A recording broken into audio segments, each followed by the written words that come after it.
Charlie തോമസിന്റെ jail ചാട്ടത്തിൽ വീഴ്ച സമ്മതിച്ച് ജയിൽ മേധാവി.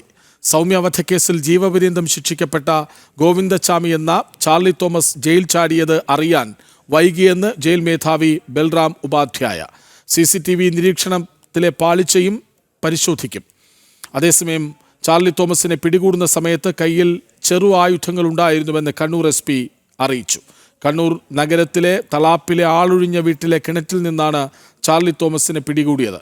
കണ്ണൂർ സെൻട്രൽ ജയിലിലെ അതീവ സുരക്ഷയുള്ള 10ാം ബ്ലോക്കിൽ നിന്നാണ് ചാർലി തോമസ് ഇന്ന് പുലർച്ചെ ചാടിയത്. വിവരങ്ങളുമായി മിഥുൻ പിള്ള ഒപ്പം ചേരുന്നു. മിഥുൻ, അതായത് ചാടി മണിക്കൂറുകൾ കഴിഞ്ഞ് കുറ്റവാളിയെ പിടികൂടുന്നു. പക്ഷേ എങ്ങനെ ചാടി, ആരുടെ സഹായം, ഇതൊക്കെ പരിശോധിക്കേണ്ടി വരുമല്ലോ. അതുകൊണ്ടാകും നേരത്തെ തന്നെ മുൻകൂർ ജാമ്യമെടുത്ത് ജയിൽ മേധാവി അടക്കം വീഴ്ച സമ്മതിക്കുന്നത്, അല്ലേ?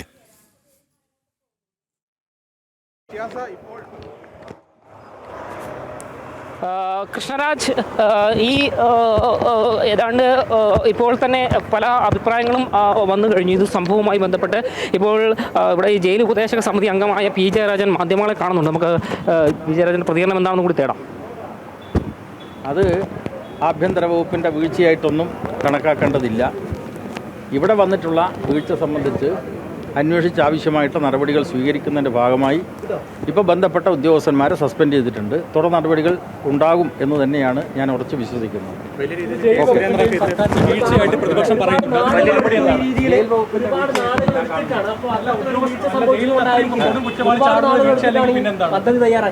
അത് പറഞ്ഞു, നേരത്തെ ഞാൻ പറഞ്ഞിട്ടുണ്ട്.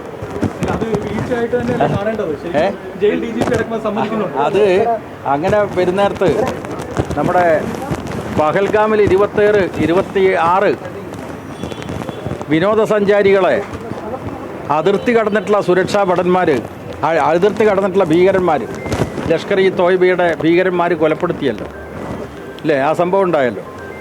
അപ്പോൾ സ്വാഭാവികമായിട്ടും അതിൽ സുരക്ഷാ വീഴ്ചയുണ്ടായിട്ടുണ്ട്. ഇവിടെയും അതുപോലെയുള്ള വീഴ്ച സംഭവിച്ചതിൻ്റെ അടിസ്ഥാനത്തിൽ ഉദ്യോഗസ്ഥന്മാർക്കെതിരായി നടപടി കൈക്കൊണ്ടിട്ടുണ്ട്. ആ നടപടിയുടെ തുടർ നടപടികളും വരും എന്നാണ് ഞാൻ ഉറച്ചു വിശ്വസിക്കുന്നത്. ആ മുൻകരുതൽ വേണം. അത് സർക്കാർ അന്വേഷിച്ച് ആവശ്യമായ നടപടിയെടുക്കും. ഇപ്പോൾ മിഥുൻ, പെഹൽഗാമുമായൊക്കെയാണ് താരതമ്യം ചെയ്യുന്നത് ഈ ചാർലി തോമസ് ജയിൽ ചാടിയതിനെ. ആഭ്യന്തര വകുപ്പിന് ഒരു വീഴ്ചയുമില്ല എന്നാണ് അദ്ദേഹം പറയുന്നത്.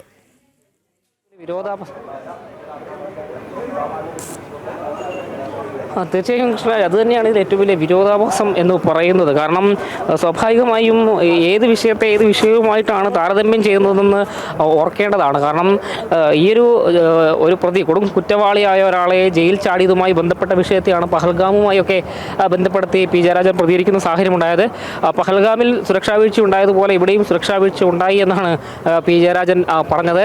ഏതായാലും അത് ജയിൽ ഉപദേശക സമിതി അംഗം കൂടിയാണ് P. ജയരാജൻ. അത്തരത്തിൽ CPM-ന്റെ നേതാവ് കൂടിയാണ്. അത്തരത്തിലൊരു പ്രതികരണം തന്നെയാണ് അദ്ദേഹത്തിൻ്റെ ഭാഗത്ത് നിന്ന് ഉണ്ടായിരിക്കുന്നത്.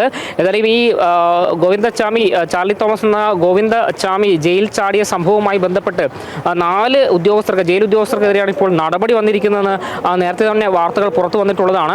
കാരണം വലിയ സുരക്ഷാ വീഴ്ച ജയിലിനുള്ളിൽ ഉണ്ടായിരിക്കുന്നു. മാത്രമല്ല കൃത്യമായി അതിസുരക്ഷാ വിഭാഗമായ ബ്ലോക്ക് 10-ൽ കഴിയുന്ന ആളുകളെ കൃത്യമായി നിരീക്ഷിക്കേണ്ടത് അവിടെയുള്ള ഉദ്യോഗസ്ഥരുടെ കർത്തവ്യമാണ്. എന്നാൽ അതൊന്നും പാലിക്കാതെ ഇരുന്നു എന്നുള്ളൊരു ഗുരുതരമായ ആരോപണം തന്നെയാണ് ഇവർക്കെതിരെ ഉയർന്നിട്ടുള്ളത്. മാത്രമല്ല CCTV ദൃശ്യങ്ങൾ ഉൾപ്പെടെ കൃത്യമായി മോണിറ്റർ ചെയ്യുന്നതിൽ അവർ പരാജയപ്പെട്ടു എന്നടക്കമുള്ള കാര്യങ്ങൾ ചൂണ്ടിക്കാട്ടിയാണ് സസ്പെൻഷൻ നടപടിയെന്നാണ് മനസ്സിലാക്കാൻ വേണ്ടി സാധിക്കുന്നത്. മാത്രമല്ല ഈ 100ഓളം തടവുകാരാണ് ഈ 10ാം ബ്ലോക്കിലുള്ളത്. ആ 100ഓളം തടവുകാരുള്ള സ്ഥലത്ത് വെറും 3 ജീവനക്കാർ മാത്രമാണ് ഉള്ളതെന്നൊരു വിവരം കൂടി പുറത്തു വരുന്നുണ്ട്. അപ്പോൾ ഈ വേണ്ടത്ര ജീവനക്കാർ, ഈ തടവുകാരെ കൈകാര്യം ചെയ്യാൻ വേണ്ടത്ര ജീവനക്കാർ ഇല്ലാത്തൊരു പ്രതിസന്ധി കൂടി അവിടെ ഇത്തരമൊരു സാഹചര്യത്തിലേക്ക് തള്ളിവിട്ടു എന്നടക്കമുള്ള കാര്യങ്ങൾ പരിശോധിക്കേണ്ടിയിരിക്കുന്നു. മറ്റൊരു പ്രധാനപ്പെട്ട കാര്യം, ഇതിൽ തന്നെ മാസങ്ങൾ നീണ്ട ഒരു തയ്യാറെടുപ്പ് ഈ ഗോവിന്ദച്ചാമി ഈ ജയിൽ ചാടുന്നതുമായി ബന്ധപ്പെട്ട് നടത്തിയിട്ടുണ്ട് എന്നുള്ളതാണ്. കാരണം ഇയാൾ ശരീരഭാരം ക്രമേണ കുറച്ചു കൊണ്ടുവന്നിരുന്നു. ജയിൽ അഴികൾക്കുള്ളിലൂടെ പുറത്ത് കടക്കാൻ വേണ്ടിയുള്ള രീതിയിലുള്ള പ്രവർത്തനങ്ങളാണ് അയാൾ നടത്തിയിരുന്നത്. മാത്രമല്ല ഏതാണ്ട് മാസങ്ങളായി ചപ്പാത്തി മാത്രമാണ് കഴിച്ചിരുന്നത്. അതുകൊണ്ട് തടി കുറച്ചു. കൂടാതെ ഇയാൾ ജയിലിനുള്ളിൽ നിന്ന് തന്നെ ചില ഈ ഇരുമ്പ് വസ്തുക്കൾ ഉപയോഗിച്ച്, അതായത് ആക്സോബ്ലിഗേഡ് പോലെയുള്ള സാധനങ്ങൾ ഉൾപ്പെടെ ഉപയോഗിച്ച് ഈ ജയിലിൻ്റെ സെല്ലിൻ്റെ കമ്പി അറുത്തു മാറ്റിയാണ് ഇയാൾ പുറത്ത് കടന്നത്. തുടർന്ന് ജയിലിൽ നിന്ന് പുറത്തു പോകുന്ന ആളുകൾ അവിടെ ഉപേക്ഷിച്ചു പോകുന്ന ചില വസ്ത്രങ്ങളടക്കം എടുത്തുകൊണ്ട് പോയി അത് ഉപയോഗിച്ച് ഒരു വടം പോലെ ഉണ്ടാക്കി അത് ഉപയോഗിച്ചാണ് ഇയാൾ ജയിൽ ചാടിയിരിക്കുന്നത്. അപ്പോൾ ഇയാൾ ഒറ്റയ്ക്ക് ചെയ്യാൻ സാധിക്കുമെന്നൊരു ചോദ്യം തന്നെയാണ് പ്രധാനമായും ഉയർന്നു വരുന്നിരിക്കുന്നത്. കാരണം ഇയാൾക്ക് ശാരീരിക വൈകല്യമുള്ള ഒരാളാണ്, ഒരു കൈ മാത്രമേ ഉള്ളൂ. അത്തരത്തിലൊരു മനുഷ്യൻ എങ്ങനെയാണ്, കൈപ്പത്തി ഇല്ലാത്തൊരു മനുഷ്യനാണ്, അപ്പോൾ അത്തരത്തിലൊരു മനുഷ്യൻ എങ്ങനെയാണ് ഇത്രയും ഉയരമുള്ള മതിൽ ഒറ്റ കൈ കൊണ്ട് കയറി മുകളിൽ കയറി താഴേക്ക് പോകാൻ സാധിക്കുക എന്നുള്ളതാണ്. ഇപ്പോൾ ഇത് പോലീസും നാട്ടുകാരുടെ ഒരു സഹായത്തോടു കൂടി പോലീസ് ഇന്നൊരു പ്രതിയെ പിടികൂടിയില്ലായിരുന്നെങ്കിൽ എന്താകുമായിരുന്നു സംഭവം എന്നൊരു ചോദ്യം തന്നെയാണ് പ്രധാനമായും ഉയർന്നു വരുന്നത്. കാരണം പുലർച്ചെ 4:30 ഇയാൾ ജയിലിൽ നിന്ന് ചാടിപ്പോയെന്ന വിവരം ജയിൽ അധികൃതർ മനസ്സിലാക്കുന്നത്. ഉടൻ തന്നെ പോലീസിന് വിവരം കൈമാറുന്നു. ഒരു 7 മണിയോടുകൂടിയാണ് ഇത് പുറം ലോകം അറിയുന്നത്, ഇയാൾ ഇങ്ങനെ ഒരു വ്യക്തി പുറത്തേക്ക് ചാടിയിട്ടുണ്ടെന്നൊരു വിവരം അറിയുന്നത്. അങ്ങനെ തുടർച്ചയായി നടത്തിയ പരിശോധനകൾക്കൊടുവിലാണ് കണ്ണൂർ ജയിലിൽ നിന്ന് ഏതാണ്ട് 4 കിലോമീറ്റർ അപ്പുറം തളാപ്പ് സംഭവം ജയിൽ അധികൃതർ അറിഞ്ഞിട്ടുണ്ട്. പക്ഷേ അത് പുറം ലോകം അറിയണ്ട എന്നവർ തീരുമാനിച്ചു. കാരണം പുറം ലോകം അറിയും മുമ്പേ തിരിച്ച് സെല്ലിലെത്തിച്ചാൽ രക്ഷപ്പെടാമെന്നൊരു വ്യാമോഹം അവർക്കുണ്ടായിരുന്നു എന്ന് വേണം മനസ്സിലാക്കാൻ.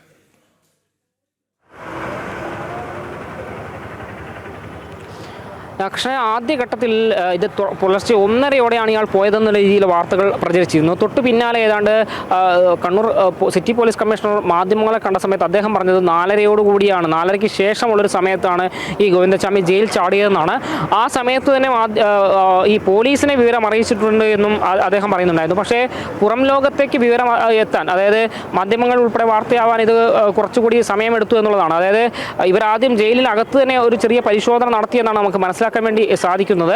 എന്നാൽ അവിടെ കണ്ടെത്താൻ കഴിയില്ല. തുടർന്ന് വളരെ പെട്ടെന്ന് തന്നെ പോലീസിനെ വിവരം അറിയിച്ച് തുടർ നടപടികളിലേക്ക് അവർ കടക്കുകയായിരുന്നു. ഏതാണ്ട് 10:10:30 ഈ പ്രതിയെ, അതായത് തളാപ്പിലൊരു വീട്ടിൻ്റെ കിണറ്റിനുള്ളിൽ നിന്ന് പിടികൂടുന്നത്. തുടർന്ന് ചോദ്യം ചെയ്യൽ നടപടികൾക്കായി ക്രൈംബ്രാഞ്ച് ഓഫീസിലേക്കും ക്യാമ്പ് ഓഫീസിലേക്കും അടക്കം കൊണ്ടുപോയി. ഇപ്പോൾ കണ്ണൂർ ടൗൺ സ്റ്റേഷനിലാണ് ഈ ഗോവിന്ദച്ചാമിയെ പ്രവേശിപ്പിച്ചിരിക്കുന്നത്.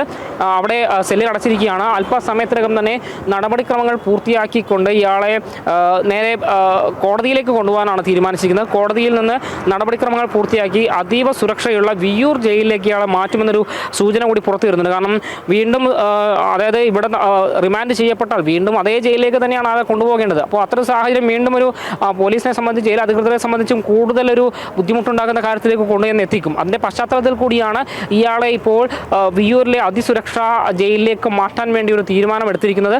അതിൻ്റെ ഓർഡർ ഉടൻ പുറത്തിറങ്ങുമെന്നാണ് നമുക്ക് മനസ്സിലാക്കാൻ വേണ്ടി സാധിക്കുന്നത്. കൃഷ്ണരാജ്, ശരി. ഏതായാലും നടപടി ഉണ്ടായിരിക്കുന്നു, അതൊരു തലയൂരലാണ്. വീഴ്ച സമ്മതിക്കുന്നു. പക്ഷേ ആഭ്യന്തര വകുപ്പിന് വീഴ്ചയൊന്നും സംഭവിച്ചിട്ടില്ല എന്നാണ് പി ജയരാജൻ പറയുന്നത്. അങ്ങനെ സംഭവിച്ചില്ലെങ്കിൽ ആ വീഴ്ച എങ്ങനെ ജയിൽ മേധാവി സമ്മതിക്കും എന്നിനിയും മനസ്സിലാകുന്നില്ല. ഏതായാലും ചാർലി തോമസ് ജയിൽ ചാടിയ സംഭവത്തിൽ നടപടി വന്നിട്ടുണ്ട്. വിവരങ്ങൾ നൽകുകയായിരുന്നു മിഥുൻ പിള്ള.